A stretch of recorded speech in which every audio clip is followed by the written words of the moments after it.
Pemirsa, pro kontra mencuat usai wacana penggunaan dana zakat untuk membiayai program makan bergizi gratis muncul dari Ketua DPD RI Sultan Bachtiar Najamuddin. Lalu tepatkah dana zakat itu untuk membantu membiayai program makan bergizi gratis di tengah terbatasnya anggaran negara? Kita akan membahasnya bersama pengamat kebijakan publik Rian Nugroho. Selamat malam Pak Rian. Selamat malam Mbak. Terima kasih Baik, Pak Rian, menurut Anda kenapa bisa sampai muncul usulan pendanaan program makan bergizi gratis ini melalui dana zakat seperti yang disampaikan oleh Ketua DPD? Saya kira ini usul yang sporadik dari masyarakat ya, termasuk DPD pun saya anggap sebagai wakil masyarakat. Namun demikian saya kira adalah bijaksana tadi Caimin dan KSP mengatakan ini karena program pemerintah sudah seharusnya ada di penganggaran pemerintah, jadi bukan dari penganggaran dari sektor masyarakat. Nah, cuman masalah kita kan problem kita karena kita tidak banyak menguasai kebijakan publik, jadi kita anggap kalau rencana sudah ada itu semuanya berjalan dengan sendirinya gitu loh. Padahal di dalam pembelajaran dan praktek dan bahkan teori public policy yang benar, jangan rencana itu hanya 20% saja. 20% rencana, 20% pengendalian, 60% itu adalah eksekusi. Jadi problem kita sekarang adalah problem eksekusi. Untuk itu yang memang perlu menjadi agenda dari pemerintah, terutama Menteri Gizi ya, itu adalah mengundang kelompok-kelompok yang kalau masyarakat ya, ada akademisi, untuk kemudian memberikan pertimbangan bagaimana eksekusi dibuat. Jadi ini karena mungkin saya kurang tajam ya.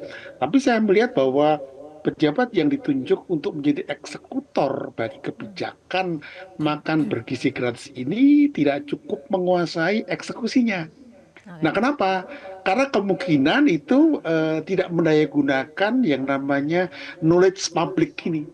Ini yang jadi challenge. Karena sebenarnya kebijakan makan bergizi gratis itu sebenarnya kalau kita belajar sejarah, ini bukan barang baru. Tahun 2006 itu saya penelitian di Bali itu.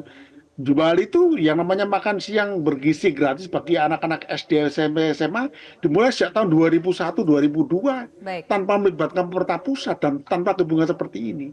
Begitu, Pak. Baik. Pak Rian, artinya dari pemerintah sendiri kan memang sudah ada pernyataan bahwa tidak tepat menggunakan dana zakat dan program MBG ini akan memakai APBN secara bertahap. Artinya sebetulnya untuk mensukseskan program ini selain eksekusi, komunikasi kepada publik tentang bagaimana jaminan bahwa anggaran memang cukup dan tersedia untuk program ini juga perlu disampaikan, Pak Rian?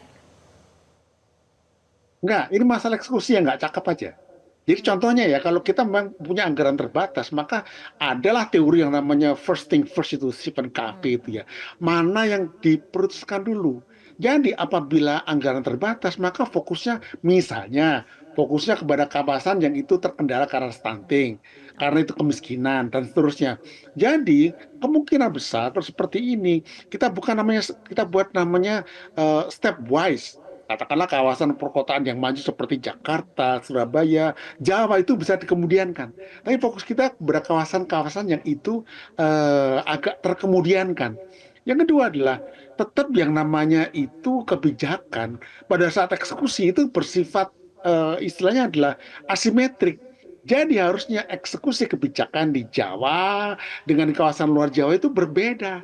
Ini yang tetap saya katakan di dalam ilmu public policy dan praktek public policy ini masalah problem kalau dalam bahasa praktek itu ya ketidakcakapan untuk eksekusi kebijakan ini. Jadi ini bukan masalah uang nggak cukup, tapi masalah how to-nya ini yang memang kurang terfikirkan karena dianggap ini adalah kebijakan administrasional. Jadi gini, kebijakan administrasional itu adalah kebijakan dibuat, kemudian diumumkan, dilaksanakan. Enggak, ini kebijakan yang non administrasional. Ini kebijakan yang sifatnya itu eksperimental. Jadi sifatnya bertahap. Dan itu bertahapnya nggak berarti kemudian terlalu panjang. Itulah sebabnya di dalam kelas-kelas saya ajarkan, ayo kita semua belajar public policy. Public policy jangan cuma diucapkan, tapi bagaimana itu difahami dan dilaksanakan sesuai dengan prinsip-prinsip yang benar gitu, Pak. Oke, baik Pak Rian, ini kan memang public policy, tapi kemudian apa dampaknya ataupun menurut Anda resikonya jika ternyata program MBG ini sampai menggunakan dana non-APBN? Pertama ya secara image ya, ini berarti membuktikan ya ini memang jangan sampai kenapa gitu. Saya sepakat dengan sampaikan oleh Ketua KSP dan Pak Caimin tadi bahwa ini mendistorsi yang namanya tanggung jawab pemerintah, seolah pemerintah tuh tanggung jawab masalah keuangannya gitu loh. Ini pertama yang tidak menguntungkan. Berarti kita harus mendukung pemerintahan Pak Prabowo dan Gibran. Jadi yang dipikir pertama adalah kalau toh kita nanti mau melibatkan dana masyarakat, kemudian dibuatlah namanya minimal 3 pola. Satu pola yang itu didevelop dan dibiayai pemerintah murni. Kemudian kedua yang itu merupakan program yang didevelop dan dibiayai oleh masyarakat. Bisa itu zakat, bisa itu CSR perusahaan, dan sebagainya. Yang ketiga adalah pola kombinasi. Sekarang kan polanya kan sama, makanya kadang kita memberikan sebuah percontohan adalah model kebijakan koyo gitu loh. Untuk sana koyo, untuk sana koyo, untuk jangan. Kita harus menggunakan namanya kecerdasan kebijakan ini. Jadi hemat saya pilihannya harus beragam supaya apa? Supaya kita menjaga marwah presiden, wakil presiden dan seluruh pemerintahan. Dan kita nggak boleh saling menyalahkan gara-gara nggak punya uang kemudian main tunjuk aja.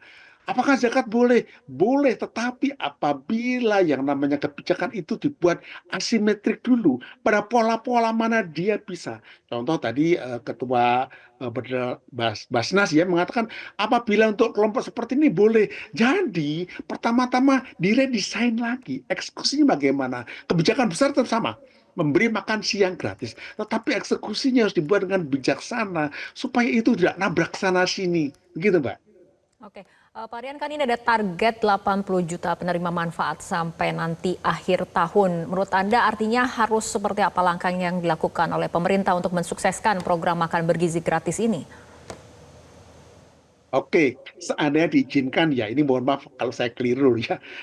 Kami memberikan usul lah kepada Menteri Bagian Gizi ya. Nomor satu, buatlah yang namanya itu manajemen eksekusi kebijakan. Tetap bentuk kebijakan juga. Step pertama adalah buat 3 pola. Pertama, pola yang fully funded by government, yaitu pada kawasan-kawasan yang untuk prioritas betul yang sangat perlu. Yang kedua adalah di kawasan-kawasan di mana masyarakat bisa mandiri mendevelop sendiri, seperti Bali tahun 2001, 2002 itu. Nah, kemudian di situlah dimungkinkan untuk masyarakat untuk memberikan kolaborasi, termasuk juga zakat juga barangkali. Tetapi di situ ada diskresi dari memberi support, misalnya. Saya adalah pemberi support, saya CSR.